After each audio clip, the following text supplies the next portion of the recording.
Man, we are back live at the BE00 TAKE00 Show, and we are live from the Big Go. First time in the tower. It's an electric feeling, by God. How'd you get us up here? Man, I just walked by Will. He's like, "Where are you going so early?" We were leaving, and I was like, "Oh, we gotta do the pod." And he's like, "Yeah," and he was like, "Let's do it." So, yeah, man, let us know. We're first time here in the thing. We're using some new mics for the weekend, obviously, because we're live. So, let us know in the chat if I need to turn anything up. Otherwise, if you're watching live on YouTube, thanks for joining us. Our first time. Don't forget to hit that like and subscribe button. Hopefully, we'll get some new folks tuning into the show. Hopefully they're watching in their pit area right now live. That'd be awesome. I know, that'd be sweet. You know they've had to watch us on Motor Mania from their pit though. So I know they're already do it. Yeah. They're just like already over. Yeah. Yeah, it's early. If you're listening on Spotify or iTunes, don't forget to hit that like and subscribe button there as well. Follow all of those things. Leave a comment, leave a review. That helps us out. We see the growth going every week, man. So we're well over 500 subscribers on YouTube. We've got a bunch of followers on Spotify and on iTunes. I think we're over 1,000 or 1,200 plus across the three. So I feel pretty good about that. We're just stepping on up. One at a time, baby. Eventually, we're going to get someone to pay us to come do it live. I don't know when that's going to be, but eventually. I don't know either. We might do a live one at PRI. Who knows? You know what I mean? How can we get those guys? I was just talking to Brian about how to get out of PRI. To not go? Yeah. Hey, look, I'm trying to get. No. He's buying me St. Elmo's. Whether he likes it or not. I'll take that. Yeah, whether he likes it or not. He told me I got to actually work this year, so. Okay. Well, someone's got to do it. All right. Well, a lot of things happening, obviously. We're going to go through the notes today. I don't have my other scoreboard, so we're going to have to start here. Headline, first off, let's talk about it. God, Dale, and Daytona. So PJ never sent me the show notes. My bad. So I just, as he's first saying one, that, the Schuster bachelor party, just high level. How was it? It was an absolute blast. I think JP had a really good time, and that was both of us first NASCAR experience. Yeah. Oh, you'd never been? Okay. No, Yeah. that was. I don't know. I've always thought that I would. You also picked a great race too. Yeah, I mean, I don't know. I'm definitely a fan of super speedway racing. Watching it, don't know if I would be a big short track fan watching. Sure. So that was super cool. We had a great time. It looked awesome. We had 19 people. Yeah, that was the crazy thing is y'all had so many people there. I was like, damn, there's a lot going on right now. It was a lot going on, but like everybody was. You know, we've all been around each other for the most part, and you know, JP had a friend from work that was there too, and he was. Oh, I'm sure did he fit right in? Oh, okay, because that's a little worrisome. Well, yeah, but no, he fit right in. We all had a great time. Yeah, it seemed like it was cool. I know we talked during the thing, and it seemed like it was awesome. We all had our shirts on and stuff. Yeah, everybody. I mean, all I know is you sent me a picture of you in your gear, and then you sent me one of Brian, and I was like, I can't believe y'all got Brian to do it. Yeah, I loved it. We did. Like, shout out to B-Dub. Yeah, he was like, he did tell me on Sunday though. He's like, this mustache is gone tomorrow. I can't, dude. I wouldn't have been able to make it. No, did JP have one too? Oh yeah. Oh my God, what shirt did he wear? Joe Foley. So JP had a Jeff Gordon shirt. Okay. Oh, he did get the one that he bought off the guy's back. Basically. Yes, I think so. He did tell me this. He did have the beer sleeve like to go with it. Joe Foley was Joe Bob. I was so upset because when he shaved, he had like Hulk Hogan straight up, nailing it. And then we showed up and he had shaved the rest of it to just the stash. So I was a little let down by that, but I love that. No, everybody played into it. It was a lot of fun. Ross was there ragling. Yeah. I love Ross. So it seemed like a great time. Yeah, it was. I love that. We'll leave all the other bad stories for a live show one day when we're not recording. Daytona, obviously the race was cool until, like you said, the NASCAR, and then seeing Blaney win on the last lap had to have been electric. Yeah, and seeing that was awesome, and like, dude, the fans, like they have drivers, you know, like I always knew. Yeah, everyone's like picked. Yeah, and they're happy about it. Yeah. And as the race is going on, you don't really see that here, right? Sure. And, but like, Cody Ware led a bunch of laps, and that was cool to watch how they cycled through. And dude, that was when Cody Ware was like winning. I was like, and he led a bunch. Hell of laps. hath frozen over because that car ain't ever been in. He could be qualifying by himself on a racetrack and then not be in the lead. But he was like fast enough to get there. Yeah. And so Austin that was Dillon cool. was up there again too. I saw. Yep. And then at the end it was Eric Jones and Justin Haley, which I think were Justin Haley's only win came at Daytona. Yeah. So that was like Eric Jones like fell out of line. Dude, he got pushed out of line by Larson, and then just disappeared to like 12th. And then came back. Apparently, they said he finished. He finished top 5, or something like that. So it's just, but Blaney came from 13th to first in 2 laps. Yeah, his whole move too. He like picked the right line, obviously picked the right people to go around, and then Larson moving Jones out of the way basically. Then Blaney was like, all right, I can move forward now. If you guys don't watch NASCAR, obviously no interest. No, I was talking about NASCAR all day long. I really enjoyed the I like super speedway racing the best. Obviously, I think it's just like the coolest, and I get it. And I thought there was a lot of. It looked like a great race. I texted you right after because I was like, there was only one big one. Yeah. Yeah. And poor Bubba got caught in it, but and it happened right in front of us. So that was cool. We were right past the start finish line. Oh, okay. 19 of you idiots just going. Yeah. How did y'all buy that many tickets together? So we didn't. They were like in the same section. Like okay, so you guys were all close. So to like each other. Brian and Darian and Joe were like 4 rows down. Okay. But then like So y'all bought them 4 together. Yeah, we had like the groomsmen together because Mikey had already bought those. Yeah, and like Austin Cardelos was randomly in front of me and had some behind. We were kind of spread out through the section. Yeah. That's pretty cool though. Let us know in the chat, what your guys' thoughts are on NASCAR if you're watching still. I know a lot of people are like complaining about I think Denny Hamlin's the only one that complains about the car because he's most vocal, has a podcast, and so his clips are everywhere. He was trying to give it credit this week. Yeah, he tried, but it didn't work, right? So yeah, let us know what your guys' thoughts are. Second headline, not as we obviously didn't have the show last week as I was thrashing and Tyler's getting ready for Daytona. We lost Don Kennedy last week, and I don't know if you have any experience with Don, but I wanted to take a minute. If you guys didn't watch my last video, I was just kind of thinking about it. It's a crazy thing because Don, last time I saw Don was at the combo at Bowling Green, right before he went to the hospital. But Don was like the most positive person to me about my music. It didn't even matter what it was. He was just always like, oh, you got to keep going. You got to keep doing this. Yeah. And just like, obviously he didn't know me from Adam, like when he moved here, right? Like he doesn't know really anybody at that point, being a West Coaster moving here. But also the first person that ever sold me insurance. He's the first insurance. I've had insurance on my car. I don't think I paid for it. I think it was through the company. This is the first thing I've ever bought was car insurance from Don Kennedy for my race cars. What a great guy though, obviously. Sad to hear that. It was, I know that he was like getting better and then not getting better. And Terry Nolan said that he got to see him in the hospital and they were just talking. And I talked to Tony Mandela about it, obviously, in the pits at BG. And I was just telling him, I was like, he went 1-10 under. And I was like, if I know Don, he'd have told you go back out there and hit it. He'd have had my same thought. Again. Go out there and hit him one more. They didn't like that first one. I'll tag this on Mitch again. And then he won the race. Exactly. Cool. And, I did have quite a few interactions with Don, especially when we were starting the class race revival. Yeah. Don was a big proponent of that. And, and same as like you talked, he was just always so positive about what we were doing and wanted it to succeed. And, he was a big reason that a lot of the West Coast guys did come out to that deal. Yeah, I mean, I think like having a guy like that who's just like super supportive, but not only that, he's just like a great guy for the sport, but just also just a great guy in general. Like been doing it forever in super stock, raced forever. So, RIP Don, but, thoughts are with the family. I know that that's hard. They're doing his, I think they're having his funeral or celebration of life, I think, this weekend. That was something that I think I can remember him saying he wanted. Out, vocally saying like a celebration of life type thing. Yeah, I think it would be, like I said, thinking about him always, obviously, he's a car insurance guy and he'll tell you, but he is a super stock guy to the bone, which was cool because it was always great to just like chat about old time super stock that he started in and things like that. But Pontiac guy also till death. He was just like, I'm going to make this 400 and whatever cubic inch. 28, it was fast. Yeah, it's so fast, dude. It's one, I mean, he was number one qualifier, obviously, Mandela on Sunday. So, but yeah, man, RIP Don. What a great guy, like I said. Okay, the next headline before we get into the divisional stuff, obviously big news out of the TB camp today. Verge Quick Outlaw Series ceasing operations. I think if you, again, from the outside looking in, right, I just kind of work there. So, right, I'm just a support for this. I'm support staff, right? I don't have a dog in the fight, but I think anybody who knows can see the payouts, know what it costs to run a race. And so, like, understanding, like, I think trying to take the bracket racer approach to the class style thing, because in reality, it's a class, right? It's not.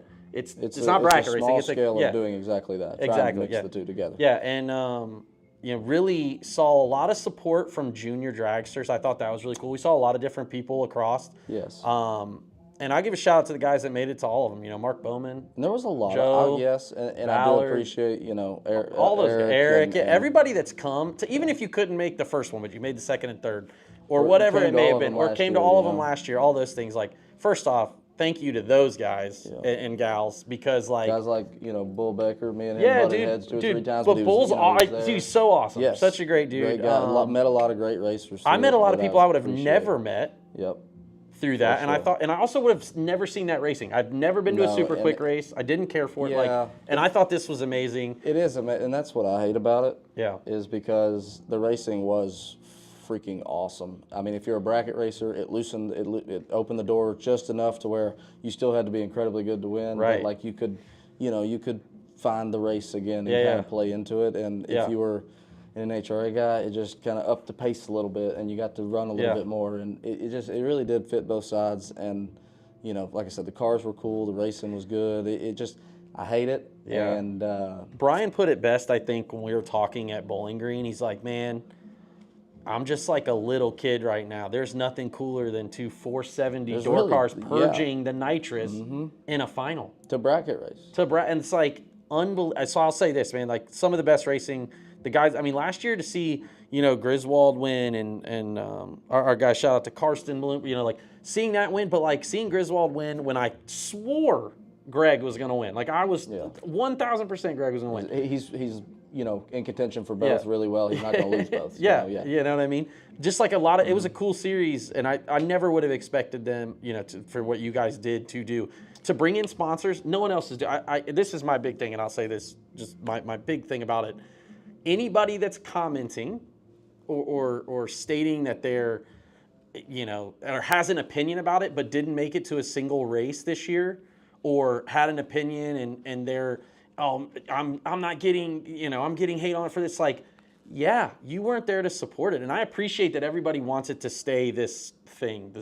We race at London, we race at this track, but it's like business, for TV is that part of it. If it's perfect for a group of those guys that want to get together every year and put it together themselves, and but for guys like Brian and I who have enough on our plates, that's just not in the cards for us. And I really thought that like it wasn't greedy on your guys' side in theory to make money doing it, but to also put on like an exception. Where are you also going to race for 210s? We had decided we would go on as long as they wanted to go, if as long as we weren't losing a lot of money. Right. And to break even, I think everybody understands that part. And well, I hope I hope people that can read. Well, the flyer can understand what it costs to run. Listen, we took it on as something that was a break-even deal, looking at it, and it just you're talking about losing 6 figures a year on something that's a side project. It's just not worth. Yeah, shout out to the sponsors too, though. Like just guys that just off the top of my head, like Rick, obviously at Rick's Powder Coating, incredible. Brian talked to all of them this morning, all the ones that he could get a hold of this morning and yesterday. All super supportive. I will say the ones that reach out to me, I have not looked at social media much this week, so I probably missed it. If you've posted, I've missed the announcement as far as seeing what's commented. But the ones who have reached out to me personally, all great words. Appreciate all of you guys. Like I said, shout out to Outlaw Trailers. You guys were incredible. And Trevor, get them continuing to support Featherlight Batteries. It's Featherlight Battery, right? Yep. It's a battery, right? Did the ultimate stuff. Mark Smith doing the low qualifier. 4 flat was awesome this past weekend at Bowling Green 2 weeks ago. It was incredible. Yes. If you guys didn't see it, it was like super awesome. Rick Morley won. He was really excited. I got a text from a 4 flat racer today, and he said, "Man, that was some of the most fun racing I've ever done. I really hate this." Yeah, Brian Cook winning the last race in 450. I know Brian was super excited. That was awesome. Dustin winning last, but the guys that I met, like I said, that I've become buddies with, who have been super cool. The Smith family, Joe, Ballard, Rick. I'm gonna miss yes. That's what I know. I'm gonna miss Rick Knox on the starting line. I don't care what any of y'all say. I'm gonna miss Rick on the starting line. I would have never met Eric Ellsworth if it wasn't for this, man. So guys that become buddies. Ellsworth and I were talking today, and we had a great time in Florida last year. We kind of hung out and got to race together, and we were like, well, we'll still have that. And to me, there was also the group of guys that the selfish part of me liked seeing again.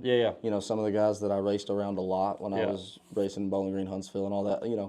Seeing Bones and Kaufman and, it was and amazing. those guys, just getting to kind of talk to them a lot more again was cool, and just a lot of great people in the series, and appreciate them being a part of it. We're just not. No, like I said, I think everybody gets it. I'm sure that something else will come about, and London will have 450 and 470. They're going to continue to do it. Like I said, it's just from a viable standpoint, it didn't make business sense, and I'm appreciative that I got to do it because it was cool, man. So shout out to you guys. Thanks for having me and being able to do it. Had a blast with it. Opened my eyes to some new racing. Yeah. And you know, stuff that I would enjoy. You know, if I can ever. If I could ever go 470, I would do that. If I could ever do that, if I could ever make my mind up and settle down on a couple of race cars and go with 470 cars, it was a lot of fun though. Well, yeah, man. So shout out to all those, like I said, who supported the Verge. Congratulations to the winners. You know, it's still cool to make those races and be able to support it. And the guys that did come and made wins and got to win and stuff. I think Mark Griswold cashed in again on 470. Yes, so I think and he won again. I will say, thank you, Karsten Bloom. He ran the number. Oh yeah, dude. Karsten is one day. Karsten is the guy. Karsten had the number that we had made. He's a guy. I appreciate that. Yeah, shout out to Karsten because he supported all of them. And it's a far. I mean, he's the farthest north of all of them, and he was at South Georgia just all so the time. Yeah. So that's what it takes sometimes to have this. And you know, we wanted to try new tracks, and we got to go to South Georgia, and we went to St. Louis, obviously, and then to Bowling Green for the last one. We would have loved to have gone to Edgewater, and Montgomery would have been cool. But either way, pretty. You know, I'm glad that you guys, you know, were transparent about it. And it's not some BS like I wanted to do. So this is like it is the business decision. If y'all can do it, someone else can do it. I'll give you Brian's number. You can call him. Happily. Get your pen and paper out. That's it. All right. Up next, the BG Divisional. First off, as we talked about, I made it there. I don't know if you know, but I did make it there. You did give up on me by Friday at lunch. You like communication with me. You were. Like, I was like, I'm gonna let him have his time. Well, I was like, all right, he's gonna text me. Like, I'm gonna stay up to date, and then I could tell like there was a certain point where it had taken me long enough. Like I was out of it. Oh and you were like, I'm done with this. Yeah, no, I was. My car. So obviously, I posted a video, PJ North Racing. If you guys haven't seen it, I appreciate y'all checking it out. But yeah, first pole. I'm obviously a nervous wreck because I've put this thing back together. Again, this is like the first car that I've done all this stuff on. Obviously, it's a learning curve, right? Like last year I learned with the heads, I put the rocker arms backward. Yeah. Nobody tells you that. It's the coolest thing ever because you like, I want to do that, right? Like I'm like you. I've watched it enough times that there's things I can do. You should be able to do it, right? Yeah. But like, no, it's not like I very rarely am I in the shop alone and like nobody to help me. And like can go get stuff done. Yeah. And when I do, I enjoy it more. Yeah. But like there's always, and I'm very appreciative to have it, but there's always somebody there to like. Yeah. My dad is not the person to like show me how to do it. He's just going to do it, right? Like, and so it's kind of, I don't know. I do wish that I had more of that because you're kind of like you've got to figure it out. And I'm better. Dude, I'm at that point. Yeah. It was you know, luckily Casey will come out and hold something if I need to, or. Obviously, my next door neighbor, Steven, I basically text him, hey, are you busy? Because at this point, so like Monday, obviously right the week before, I lost an ignition. And everybody's like, has their opinion of like, it was this, that, and the other. And like, you got to watch the video to see. But basically, like, I'm thrashing to get this thing back together. It starts, but I got no timing. So the next day, I'm like ready to, these two things or I'm burning it down.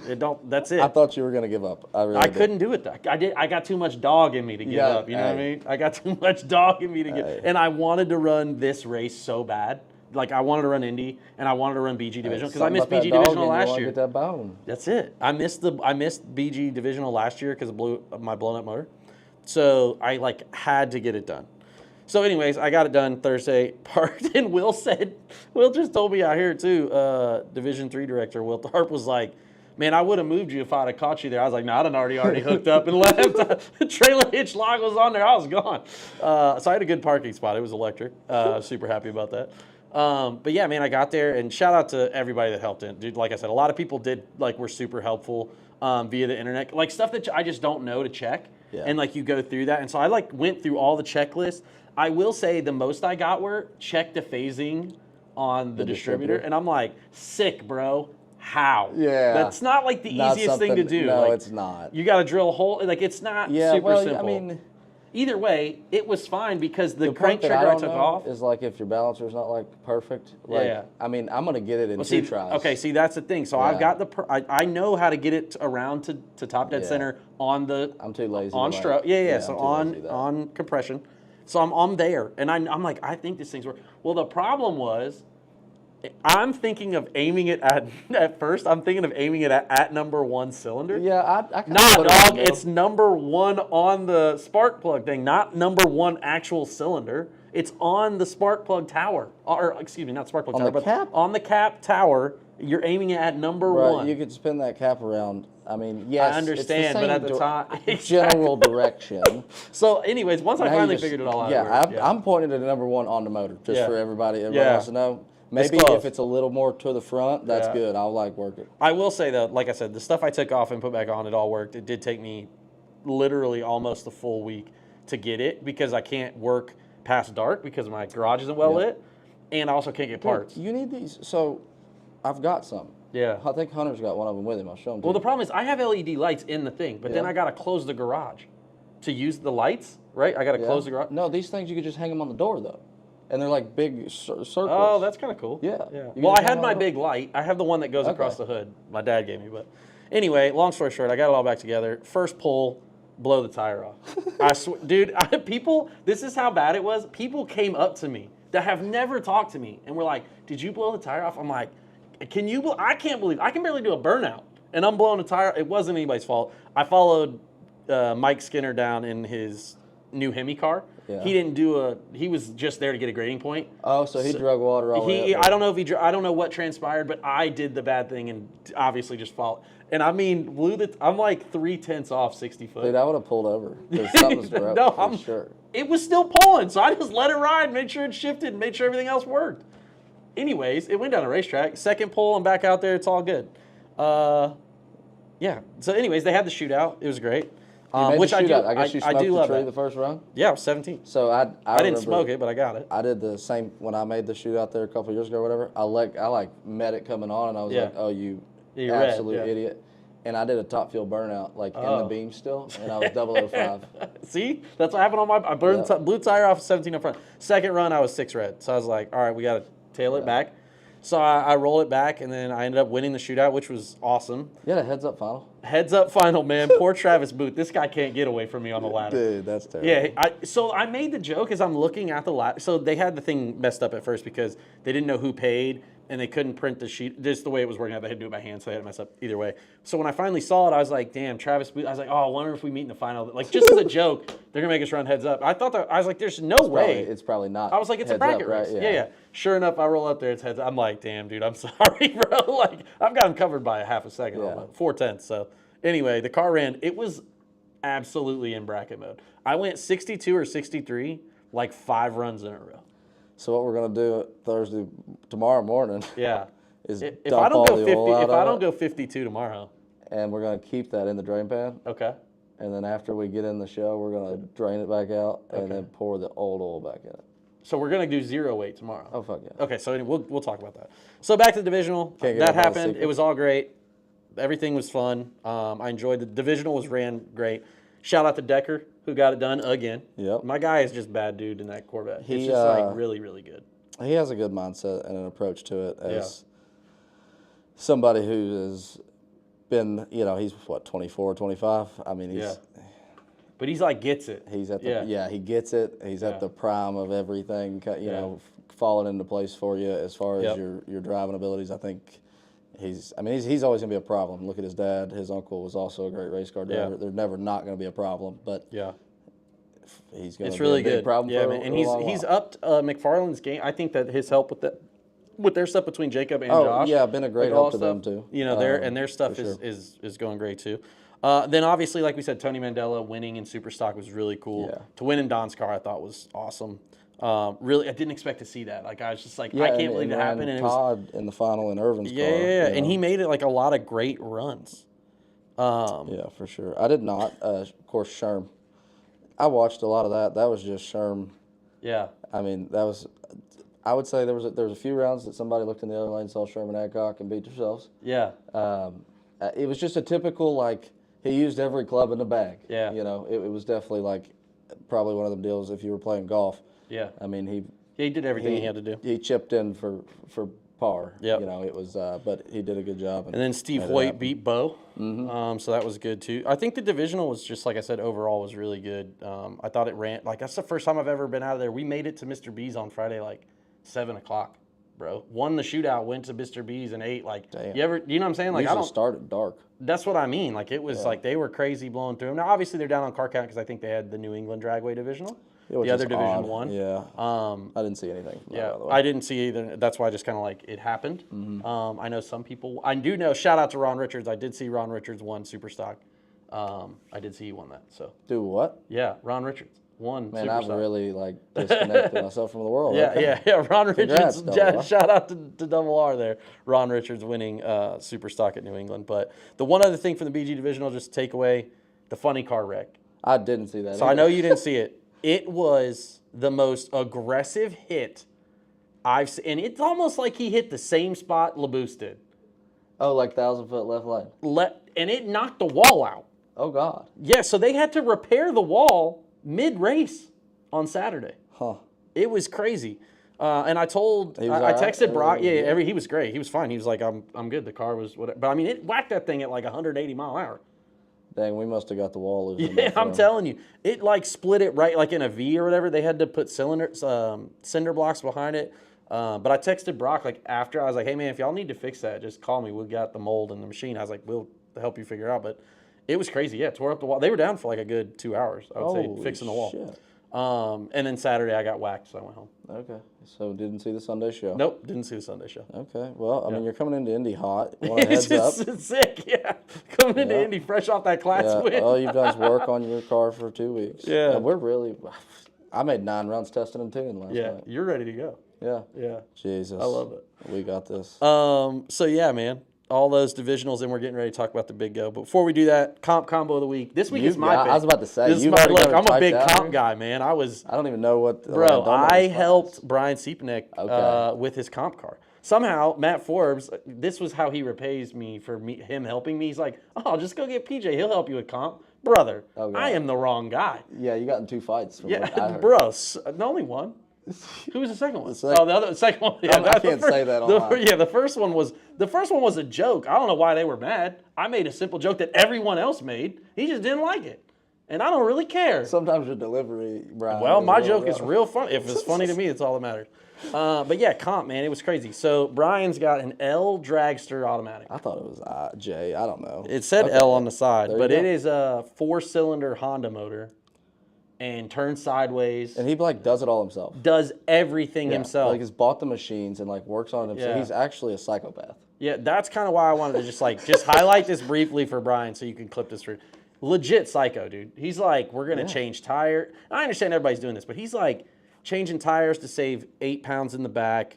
Right. Then we beat the tire off of that thing, but it was really cool to see. I mean, he went like 50. He went 46 or 50 under first hit. Do you know what he was going 5 years ago? Yeah, not under the index. I remember when he started. And he's like he showed me pictures I've looked at the block work he's doing, machines the and all CNC stuff. It's freaking nuts. Yeah, he's crazy with it. So he picked up a half second. It was cool. He was parked next to Jason Cohen, and they were helping out too. It was really neat. It was just an interesting experience for me because I haven't really been around it at all. So I was like, okay, I see why this is exciting. It's cool shit. You're like, all right, we're about to run heads up with this. And then Brogdon just like made such a crazy fast lap. I was like, damn, this dude's doing like under. Dude, he shut it off and still went like 60 under or 59 or something. In the Camaro? No, he ain't in a Camaro. He's in a street roadster, which I was like, all right, what's the combo for that? It's like a wedge motor or something. Oh, it's the same motor I got. That's Arnie Martell's old car, huh? Probably. Yeah, there was a few of those. Oh, okay. This one's painted just like. Yeah, Martell's old car, I'm pretty sure, is the one that Farrell's got. Oh, that's what I meant. Yes, Farrell has that one. I'm sorry. Okay, this one looks very similar. They're like, I think he might run an SB2 in one of them. But anyway, very cool. But what Siebenek does is pretty crazy to do it himself. Like I wouldn't have the patience. Dude, I wouldn't have this. I felt so bad because right before we're getting ready to go for first qualifier, blows 2 fuses. He's like, this has never happened. I'm like, I'm not gonna lie to you, dog. I'm not like good luck. I'm not the guy you want around.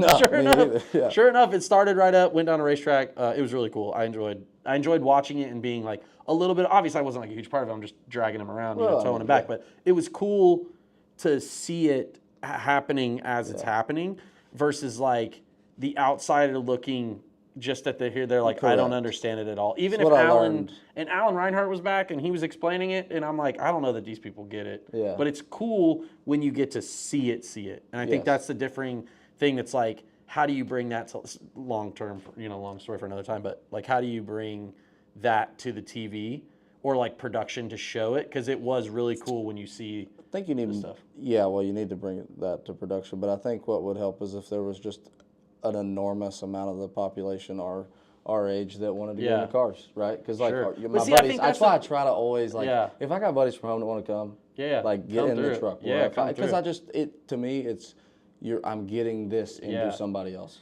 I just saw that Honda announced that they are doing all legacy parts now in-house. They're basically selling what you would consider OEM parts themselves to retrofit their older cars. Okay. For like performance stuff, like the NSX, and I'm like, this is the comp. Like this is what we need from GM or from Ford or Dodge or whatever. Like that's a really cool. Anyways, it was an interesting thing, and there was a lot of takeaways for me because, like I said, I haven't really ever been a part. So I can't wait to just be on your ear. Oh, hey man, hey, don't, he broke, lift. Yeah. You can't hear, lift. Dude, we're both on the button at the same time. That was the hardest part. Like, one of the most fun experiences I've had in my life is no doubt running with Don, Top Sportsman. Yeah. But, you know, I'm not big on like yelling. Yeah. Well, when you got a blown LS you gotta in yell. a Jerry Haas car, he can't hear me. Yeah. So I'm screaming. Everybody's dead silent on the starting line. He's broke. He's broke. Yeah. Dead silence up there, just me yelling my. Pretty crazy, dude. It was like I said, it was a cool experience. I can't wait for you to do it. I'm gonna be behind. It's gonna be awesome. Can you imagine that the BE00 TAKE00 show takes over Comp Eliminator? Joey Bohannon's gonna let this thing go fast, bro. Do not let us go fast because it's already dangerous enough. Let me go fast. Yeah, I love it. All right, man. Let's talk about it. The big go, dude. We are here. Get your running shoes on at Indy. It is first before as we talk. What does Indy mean to you? As a racer and as a not only just as a racer but as a fan of the sport, what's it mean to you? It's really hard for me to like answer that question, but the way that I always do is like I heard somebody say one time that you like every person has a first memory, just life in general. Yep. Well, for me, it is standing the third row under that Summit sign or that Lucas Oil sign in the grandstands and watching my dad win this race. Yeah. And it's just like there's nothing else, you know, like a world championship is the pinnacle, but really for me it's got to be this. And it proves it to you every year. Like every year, I remember the first year I came here, I thought like I was 18 years old. I was going to win. I was going to get this out of the way early. This was easy. And I blew it up on the first run, first qualifier. Changed motors, got my ass kicked second round. Because just what you do with the class and changing your car and change it back, you're lost. This is an incredibly difficult race to win in stock and super stock, in everything but stock and super stock. It's 100% the hardest race to win that you'll ever go to. Yeah. And every year I try to train myself like this is one of those races that you just don't need to ever be confident in. Yeah. For me, like last year, I didn't race all year. Yeah. And I just came here with two cars, like two that I hadn't driven, were not like the greatest. Like I'm here to just be here. Yep. And next thing I know, I'm doubled fourth round. Yeah. And you know, at this point, this race is once again, I've never been past second round. It ain't going great. And right then, I remember thinking, I feel like I can win in both cars. Fourth round, I can win in both cars. They're doing what they're supposed to. I come up here in the stalker, picks up a 10th. Come up in the super stalker, it breaks on the way to the lanes. Oh yeah, that's right, starter and all that. This race is alive. Yeah. And like it will break your heart, and I think it just like what it means to the people who get it. I don't know if you can explain it. No, I think that's the thing, right? As a racer, I'll tell you what it means to me is that I've put it in songs, right? You know, I think that it means a lot, but I've also told you as long as I've known you, I'll never be fast enough to run Indy. That's always been, as long as you've known me, I will never be fast enough to run Indy.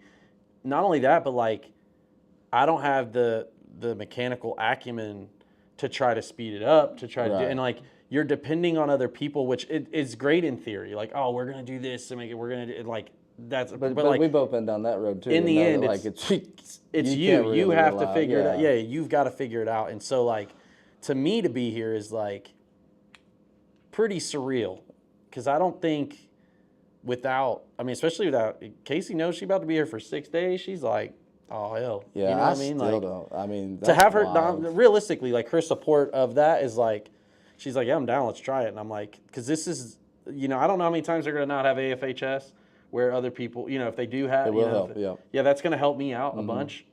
People dropped out. That's going to, you know, the lower class limit helps me out. They don't have 80 plus people not going to make it. They have 14 that aren't going to make it in super stock. Hey, so we made a, I ain't going to lie to you, I'm going to go ahead and shout out one of our listeners, Wes Collins. Yeah. We made a phone call to him over the winter, and I ain't going to lie to you, we got a hot rod. Yeah. Okay. Oh, yeah, that sumbitch is bad. Hammer. Runner up last time he drove it. Pretty good. Yeah, it's, we... Talk about momentum coming into the race, huh? Yeah. I mean, racing has been really good to me the last 12 months. I can't say that. I can't deny that. So Indy's where it always like, Indy's one of those every year. I'm not shitting you. I go home. I mean, I've cried on the way home from this race. I can imagine. And that's the thing. I think like you're here for so long, and you just it builds and it builds, and you watch over there in the grandstands, and you know they keep saying it. It's Indy. It's Indy, and it builds and it builds and it builds, and it just fucking crushes you in the end. Yeah, I think that's the thing is like And maybe I do want it worse because of Dad winning it, and like my dad 100% probably my biggest supporter, but like. If I'm talking too much shit, he does. Listen, my 5 national events and all my shit is right here, and his are over here, and I'm like, I still got more than you, dog. And he goes, you ain't got one of them. You know, like, and that's that's a great thing. I love it, but I don't know. It's just it means so much. It means so much, I think, overall too. Not only that, man, we're breaking in this brand new tower at Indy, which is crazy. They ain't even let Tony Petrogone in here yet. Tony P ain't even in here yet. PJ North been in here. Yeah. Tebow's been in here. No, man, I think, like I said, it just means like a lot. It's just that all national events are special, and I think that's the thing that we talk about. The difference between bracket racing and class racing and why people still come here for a trophy. And like everyone says that, right? It's like, well, you're just going there for, it's like, yeah, man, because as I grew up, all I wanted was a trophy. If I was telling Casey this other day, like, I wish I would have gotten into class racing when I was younger so my dad and me could have experienced like national events together and stuff like that to have known what this would have been like. Because I would have definitely he'd have definitely been like, we're going to figure out how to get, like, either get in or whatever. For sure. You know, maybe when I was running Super Comp or something, but it'll be cool just to be a part of the show, just the early days, like tomorrow, like, you know what I mean? I promise you this will be the only week that we can wake up at 6 a.m. every day and be fucking stoked about it. Like, you're driving through the pits, warming your shit up, and the sun is coming up. Yeah. And like, we bash it a lot, but it's the coolest feeling ever. Yeah. I don't know. Everything about it is, even while you're here, the pressure builds and builds and builds all day long. It's one of those, like, it is a marathon. Yeah. You gotta be patient and wait for the right pitches, basically. Yeah, I think that's the thing is you got to keep your eye on the ball and just try to be patient about the whole thing. That's kind of, as we move into that, like, what is your game plan, as much as you want to tell, obviously? What's your game plan going into qualifying, and then, you know, what do you do for first? Like, obviously, you just can't approach this race the same. It's across 3 days. Right. There's not a bracket race in the country where you start on one day and then start the eliminations. It just doesn't exist. I think that the biggest thing that has always kind of gotten me in the stock, super stock stuff is oil. Yeah. I've always thought that, like, changing oil, like, I know there's a little bit of a difference there. Yeah. You change it back and forth. So I throw the used oil back in it, but it still never got to where I wanted it. I'm changing my approach there. Probably should have done it a decade ago. It's dumb as hell, so I won't even say it yet. Okay. But, like, you have to approach the way that I'm going to approach it is, and this is my way. This is me and my uncle's, common ground. I guess. Like, we had to compromise on this. If it was up to my uncle, 6:30 in the morning, we'd be chilling that bitch over there for Q1. Okay? Oh, okay. And we'd do it all the way till the end of the class, and we'd just strap it down and go home. Yeah. But, however I go to the starting line tomorrow, I'm in race mode. Yeah. Like, my so you have to race it like that all the time. Yeah, like, my 2-time runs are how I will be. Okay. And then, basically from there, like, I break off, and Thursday morning, it's his puppy. He can do whatever he wants. I just get in the seat, let go of the button. It does a wheelie, we haul ass, whatever. And then at the end of that day, he goes home, and I put it back how I had it on Wednesday. Okay. And so, the Super Comp car after last night. Yeah, shout out to Mia Tedesco and Fuel Factory. Yes. And Lynch. I don't know how Lynch conned him into this. Well, it probably didn't take much. Well, it probably was like, hey, bro, you trying to drive my car? We, chatted, because I had told him, I'm like, I said, I really wish my super gas car was done, or if you guys still ran in HRA. So, because I know, his Chevy 2 sitting there. Yeah. He's got 2 dragsters. And he's like, yeah, he said, I kind of wish we did too sometimes. And that was the end of the conversation, right? I really wasn't asking for nothing. Sure. And then like 4 days later, he texts me and goes, I got Mia's dragster sitting here and I think it can be really good. And I said, that's a new diamond car. Yeah. And so I screenshot it and I said, well, I'm entered. Yeah. Sick. Yeah, but you know, Jason, and he started telling me how he set it up. Ass backwards for me, but I'm like, it worked. Well, here's the way that I look at it. Night, right? Jason Lynch tells me it works. It's gonna work. Sure.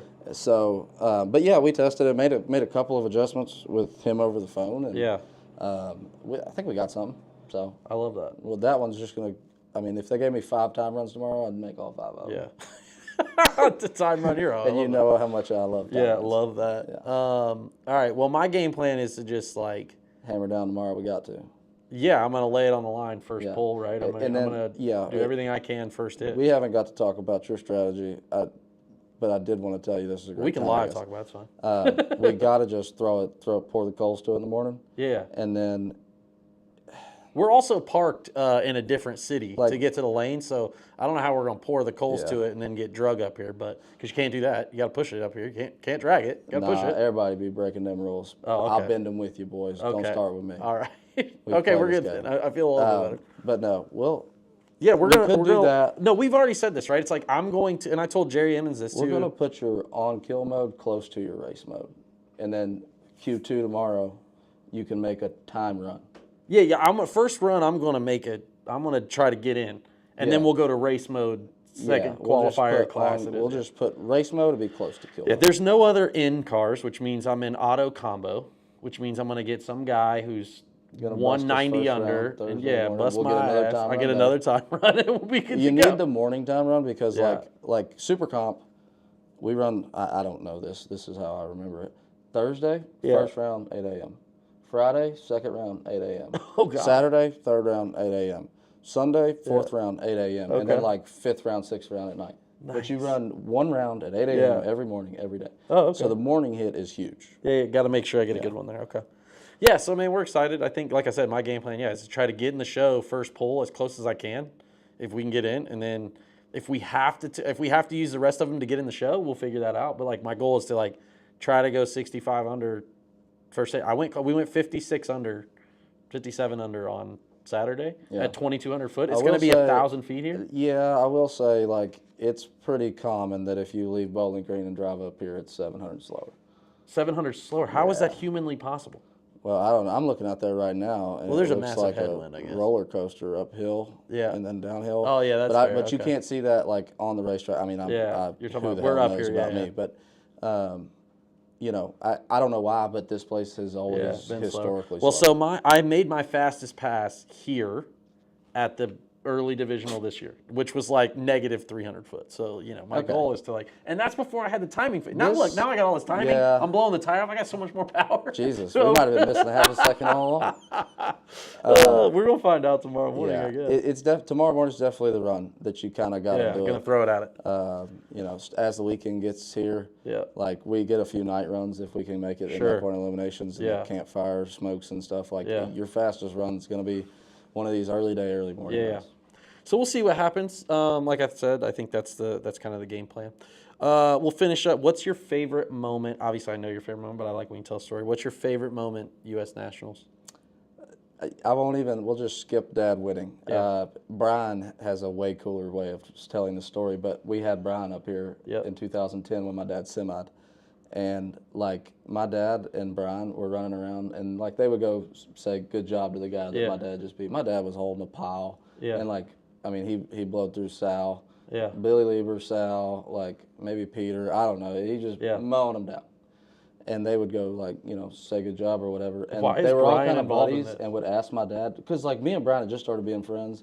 He's 20, 19 or 20. I just wondered why he was. He just showed up. Job. Was riding around with us, eating our sandwiches, whatever. Yeah. And but like they would ask Dad, how he played the run out, and Dad would tell him, and then they would drive off, and Dad would say they're going to go tell, it was Sal, and then he had to run Peter or whoever. Like Sal went and told. Sure. So like they would go back and do strategy, and Dad would move the weight around and go back up there holding the pile again. Yeah. But they just took every round as a different approach, and I was 12, but I was watching it all. Yeah. And it was that was a really cool thing to see early of like me getting into bracket racing and knowing and you know, seeing that stuff play out. It was cool. Yeah, that's neat. I think that's such a cool thing that your dad's obviously finaled and semifinal and like been like. I think about like who's got some of the best records here at Indy, right? I've only been to Indy twice in my life to watch. So like my first time, Jim Hughes brought me here, and you know I got to meet a bunch of people and hang out, and like that was a really cool experience for me because I'd never experienced it. But you don't realize like how much of an outsider you are when you don't have a car in the show. And you can't like, I mean, it's not like you can just go next week and win another one. No, it is once a year. Yeah, I bet my dad's dad's probably ran 16 U.S. Nationals. Yeah. And he won one in semi twice. Like there's guys who have, I mean, Peter won the race 6 times. Yeah. You know. That's got to be probably him, right? It's got to be the most. I think Scotty might have won it 4 or 5. Yeah. And some of the pro guys have multiple Indy wins. Look it up. But yeah, I mean, this is just, I don't know. It's just Indy. It is. It's just Indy, man. That's a great way to put it. How would you explain Indy to someone who has never been to a drag race but is like super interested in getting in? What would be your like way to pitch it? I mean, I guess same way.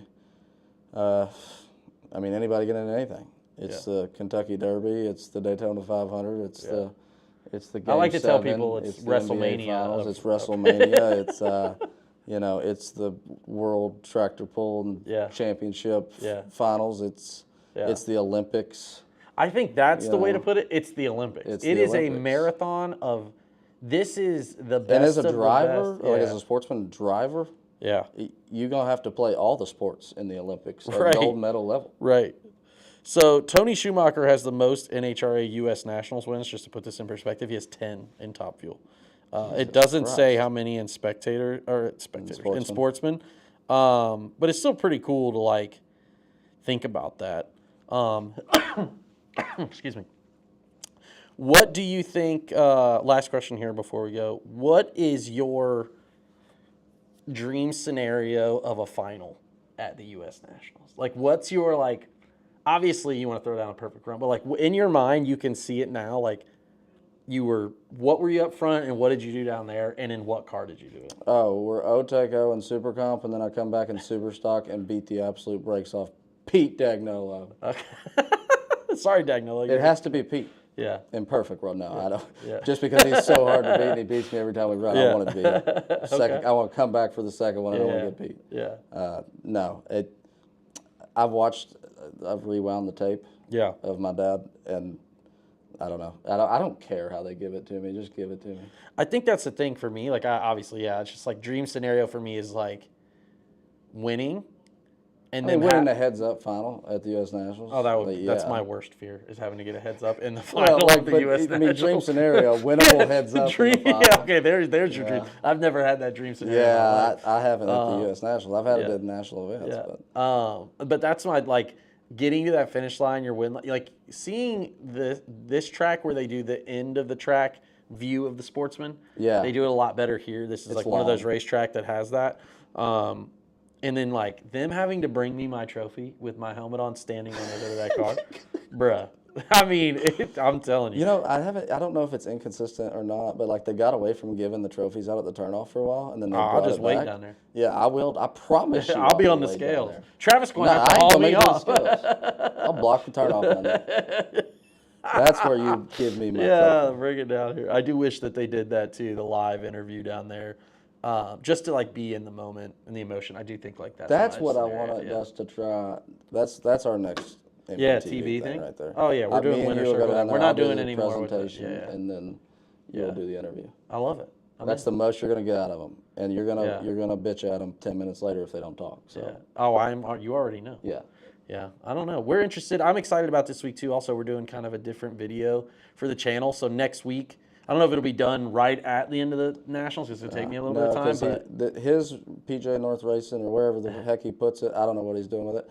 But whatever he does with it, it'll take a little longer. It's going on here. He's going to be bleeping some words out. No, it's going to go on here. Yeah, we're going to do an actual like cinematic style view of the U.S. Nationals for the next 6 days or however long we're here. And it'll be on this channel, the BE00 TAKE00 channel. I learned that today with you guys. Yeah. It'll obviously be tagged with my racing channel, which will be good. Be able to have it on both. But yeah, I'm excited about that because I'm just going to get like different views and footage and talk to people about the same things. Like, what does it mean to them? And especially coming up, I don't even know what number this is for the U.S. Nationals, but it's like 74, right? Next year, I think it's 75. I think you're right. Right? I think that's a big deal next year, 2026. You're right. It'll be cool just to kind of go through that. And yeah, I don't know. Thanks to NHRA for allowing us to use the tower. Will, thank you. You know, you have to ask. We'll give them a little sneak peek. Somebody you got to talk to about what Indy means. She always gives a great speech for that kind of stuff. But Randy Lynn. Yeah, I'd love that. Yeah, make sure you get. She's a big you know, I was talking to Jerry and he's like, man, I'm such a like fan of national events. I'm such like I love national. Yeah. And I'm like, that's a great aspect to like think about. It is. Like, I you mean, race 10 times a year or 12 times a year, and like. And I don't have to watch a pro car. You can hear them, but it's just what you know. Right. You could close your eyes if you've been to enough of these things and program it and know how like exactly how it's going to fall. Yeah. Not like who's going to win, but like you know exactly how the race plays out. But it's just being a fan of being in it. You know? Yeah, it's a great time. I'm excited about it, man. We hope you guys are excited. Obviously, thank you all for joining us this week here at the BE00 TAKE00 Show. Our first time back. I think we'll be home in time and be back next week, right? We'll be good. Yeah.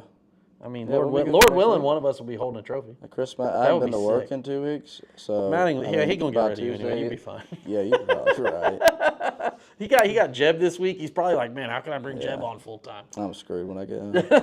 It's gonna be awesome. Thank you guys though for joining us. Shout out to all of you again. Don't forget to hit that like and subscribe button if you're watching live with us. If you're listening on iTunes or Spotify, don't forget to leave us a review. Let us know what your thoughts are, man. This has been the BE00 TAKE00 Show live from the Big Go.